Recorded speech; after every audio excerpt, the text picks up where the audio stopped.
Today I'm going to be talking about structural violence. And structural violence is violence caused by social structures or institutions, such as health, economic status, and gender. Some other examples of this is ageism, classism, elitism, and racism. Structural violence also causes a strain on many of our rights, such as individualism, national rights, and basic rights. Basic rights are rights such as housing and a livable wage. A better way to understand structural violence is by looking at personal violence as well. We notice personal violence a lot more easier because when we see personal violence, we see it as a threat to ourselves and our livelihood.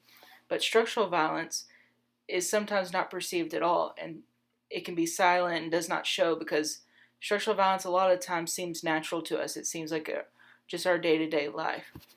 But structural violence is used to threaten people into submission, make them seem lesser than they are. Another example of structural violence that we don't even notice is when we use terms such as man up or you hit like a girl. This is a form of structural violence because it's talking negatively about a certain group and it still seems natural. Also, structural violence is so interwoven into our society that we perceive it as something that shows certain stability, like the prison system and our economic system. This is also why we see personal violence more often than structural violence, because personal violence shows tremendous fluctuation over time and changes.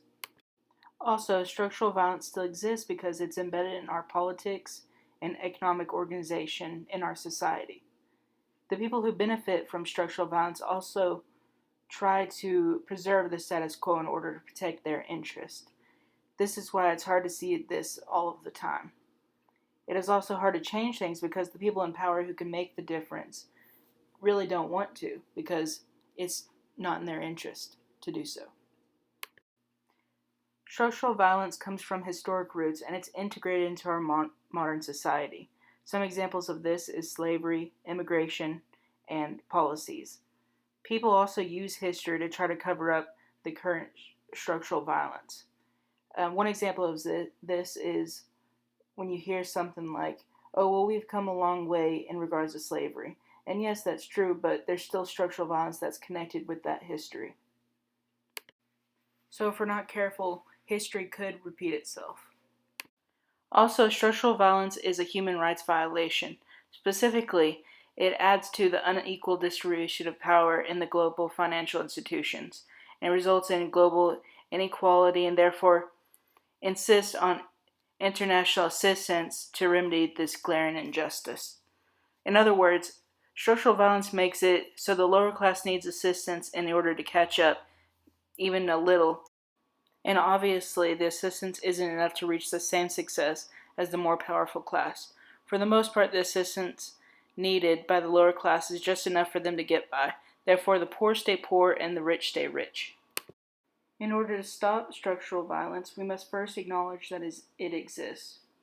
Over 43 million individuals in the United States fall below the poverty line. In this group, there are children who do not have access to resources such as a good education and health care. We will not be able to make a difference unless policymakers recognize the injustice and try to make a difference.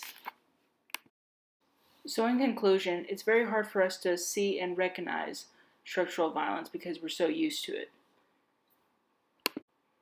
We start to think that's just how the world is. It's easier for us to see personal violence because it seems like it's personally hurting ourselves. However, structural violence does affect most of us personally in one way or another.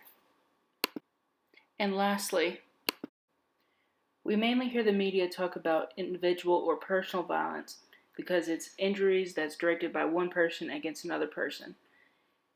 But we don't hear them talk about structural violence. Thank you for your time.